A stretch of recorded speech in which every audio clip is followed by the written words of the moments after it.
Hi guys! For today's video nga, samahan niyo ulit ako dahil nandito pa rin ako sa Balanga. At sa mga oras nga na to ay kasama ko na si Lab. Nasa likod siya ng driver. For the back ride ng person. For the go. Wala na rin po kasi siya masasakyan dito sa loob dahil sa dala namin na sinakop talaga yung loob ng tricycle. At habang nasa biyahe nga po kami, binibidyoan ko tong napakagandang simbahan dito sa Balanga dahil napakagaan talaga sa pakiramdam. Kapag po kasi kami pumupunta ng Balanga, ito talaga ang gustong gusto ko nakikita yung simbahan, lalo na kapag gabi. At kahit nga po paulit-ulit ko na nakikita itong simbahan na to, ay hindi pa rin nawawala talaga ang aking pagkamangha sa kanya dahil sa sobrang ganda niya sa umaga man o sa gabi.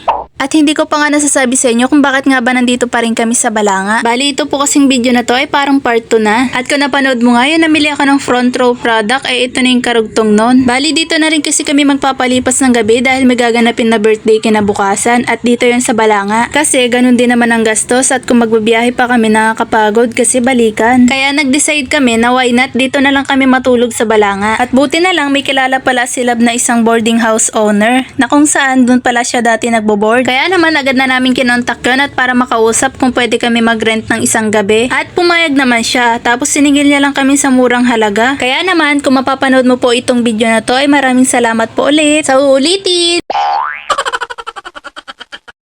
At pagkatapos nga namin mailapag yung mga dala namin sa boarding house ay agad na rin kami umalis dahil nagugutom na kami. At sa mga oras nga na yan ay waiting pa rin kami sa order namin. A few moments later. At ito na guys, yung kinabukasan. Bali hindi ko na nabidyoan yung pagkain namin kagabi at yung pagbalik namin dito sa boarding. At hindi na rin pala namin may papakita sa inyo ang naging kwarto namin. Ang importante, may natulugan kami. At bago nga kami maligo, kailangan muna namin mag-almusal. Kaya naman agad muna kaming lumabas sa aming kwarto para maghanap ng makakainan. Tapos habang naglalakad nga kami dito, habang naghahanap ng makakainan ay nagpicture-picture na rin kami. Hindi kasi talaga mawawala kay Labang pagpipicture dahil gustong gusto niya nakakapture ang moment na magkasama kami. Huy!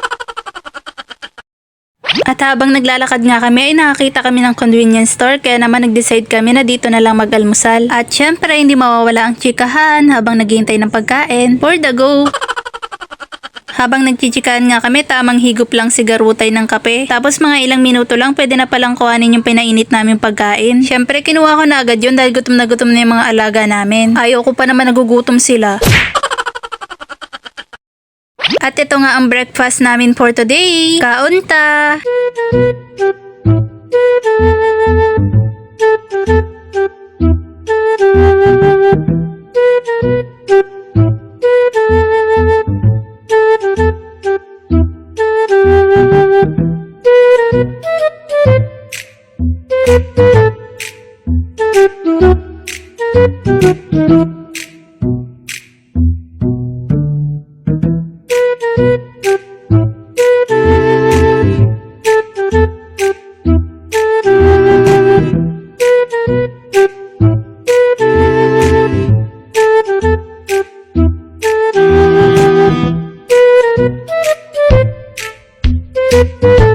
A few moments later. Bali, nandito na nga kami sa SM kung saan kami magkikita-kita at isi-celebrate yung birthday ng kapatid ni Lab. At tumatahol yung aso.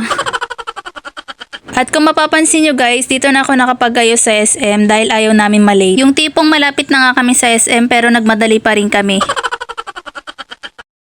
At habang ako nga ay nag-aayos, ayan, busy-busy yung partner ko sa paglalaro. Inistorbo ko muna nga siya ng saglit sa mga oras na yan dahil nangiram ako ng suklay. Tapos bago niya sa akin ibigay yung suklay, sinabihan niya ako na huwag mo ipapakita yung suklay kasi bungi na.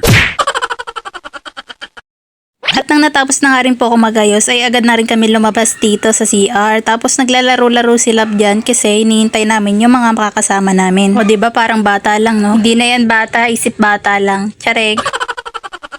And habang naglalaro sila, beto na sila. Ang bilis, diba? At ito na nga po yung mga pinakihintay namin. Ayan yung mga manlilibre, charis. At syempre, hindi mawawala ang picturean. At dito nga kami tinuro, ayan, sa mga bilihan ng mga magagandang damit pero walang pambili. Window shopping lang ang peg. Tapos biglang may sumilip na ayan, napakagandang babae pero taken na yan.